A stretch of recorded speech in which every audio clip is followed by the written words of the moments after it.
5 conceitos para você começar a entender a mecânica quântica. Bom, a mecânica quântica é o ramo da física que estuda os objetos em escala muito pequenas. E a física moderna é dominada pelos seus conceitos. Durante o século retrasado, o mundo físico era explicado de acordo com os princípios da mecânica clássica ou newtoniana. No entanto, no final do século, essa mecânica já não era suficiente para explicar alguns questionamentos que começaram a aparecer. Por isso foram desenvolvidas as teorias da relatividade e da mecânica quântica. A relatividade é a teoria que descreve a física de objetos muito maciços e de alta velocidade, enquanto a mecânica quântica, ou também pode ser conhecida como física quântica, estuda a física de objetos muito pequenos. Muitas das equações da mecânica clássica, que descrevem como as coisas se movem em tamanhos e velocidades do nosso cotidiano, deixam de ser úteis na escala de átomos e elétrons, que agora pode ser explicada pelos princípios da mecânica quântica. Então vamos aos 5 conceitos para começar a entender a mecânica quântica. Conceito número 1. As partículas são ondas e vice-versa. Em escala macroscópica, a gente está bem habituado a 2 tipos de fenômenos, o de ondas e partículas.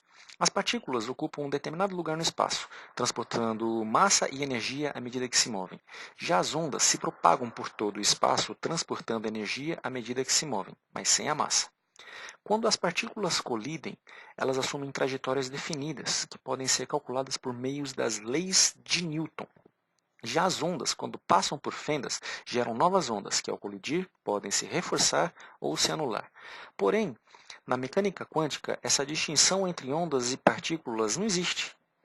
Os objetos que normalmente vemos como partículas, como os elétrons, podem se comportar como ondas em certas situações, enquanto objetos que normalmente pensamos como ondas, como a luz, podem comportar-se como partículas. Assim, os elétrons podem criar padrões de difração de onda ao passar por fendas estreitas, assim como as ondas surgem em um lago quando jogamos em uma pedra na água.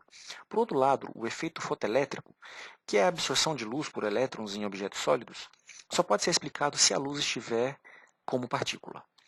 Tais ideias nos levam a concluir que todas as entidades tinham aspectos de onda e de partículas, e que diferentes aspectos eram manifestados de acordo com o tipo de processo submetido. Isso se tornou conhecido como o princípio da dualidade particular-onda. Tudo o que podemos saber são probabilidades. Quando os físicos usam a mecânica quântica para prever o resultado de uma experiência, a única coisa que podem prever é a probabilidade de detectar um dos possíveis resultados. Por exemplo, se fizermos um experimento onde um elétron irá parar no lugar A ou B, ao fim poderemos dizer que existe uma probabilidade de 17% de encontrá-lo no ponto A e uma probabilidade de 83% de encontrá-lo no ponto B. Porém, nunca poderemos dizer com toda certeza que o elétron definitivamente acabará em A ou em B. Não importa quão cuidadoso seja o preparo de cada elétron. Não podemos saber definitivamente qual será o resultado do experimento. Cada elétron é uma experiência completamente nova e o resultado final é aleatório. Conceito número 3. A medição determina a realidade. Até o momento em que o estado exato de uma partícula quântica é medido, esse estado é indeterminado. Somente depois que a medição é feita, o estado da partícula será determinado. E todas as medidas subsequentes naquela partícula produzirão exatamente o mesmo resultado. Esse é o problema que inspirou o experimento de Schrödinger, aquele experimento do gato na caixa, que o gato pode estar vivo ou morto ao mesmo tempo. O experimento com uma fenda dupla confirma essa indeterminação. Até a posição do elétron seja medido no lado oposto da fenda. Ele poderá existir em tamanhos e caminhos possíveis. Uma partícula quântica pode e vai ocupar vários estados até o momento em que for medida. E após a sua medição, ela existirá apenas em um estado. Conceito número 4. As correlações quânticas não são locais. Uma das consequências mais estranhas e mais importantes dessa física é a ideia de emaranhamento quântico.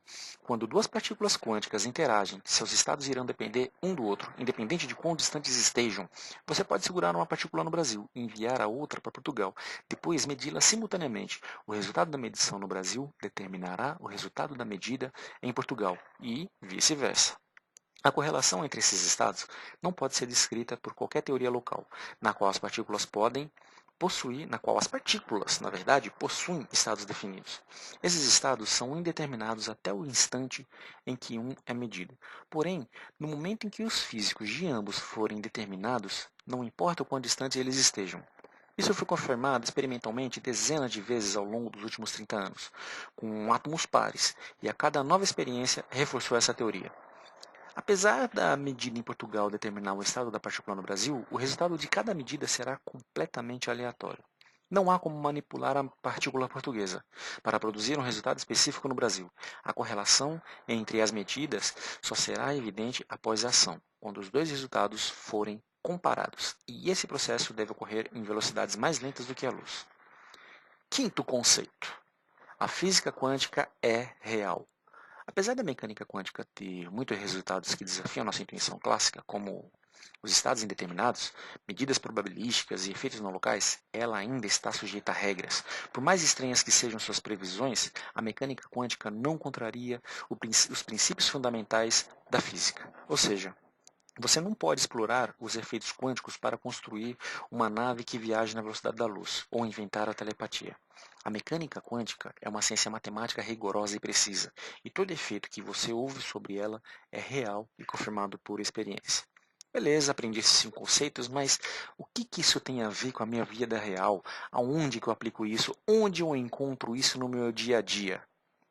Onde eu encontro a mecânica quântica no meu dia a dia? A mecânica quântica simplesmente está ao nosso redor e determina tudo sobre o mundo em que vivemos. O brilho vermelho no metal quando ele é aquecido e a cor da luz de uma lâmpada de neon, por exemplo, são devidos à natureza quântica da luz e dos átomos. O próprio Sol é alimentado pela física quântica. Se não fosse o efeito quântico conhecido como tunelamento, o Sol não seria capaz de fundir hidrogênio em hélio, produzindo a luz que permite a vida na Terra. E, além disso, os computadores modernos que temos são construídos em chips de silício, que contêm milhões de pequenos transistores.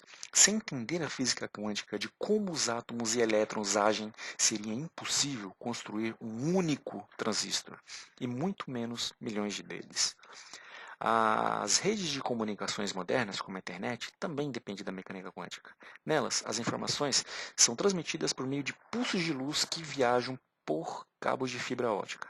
Esses pulsos de luz são produzidos por lasers de diodo, que usam pequenos chips de semicondutores para gerar feixes intensos de luz. A construção dos lasers que carregam a internet seria impossível sem entender a física quântica dos semicondutores e a natureza quântica da luz.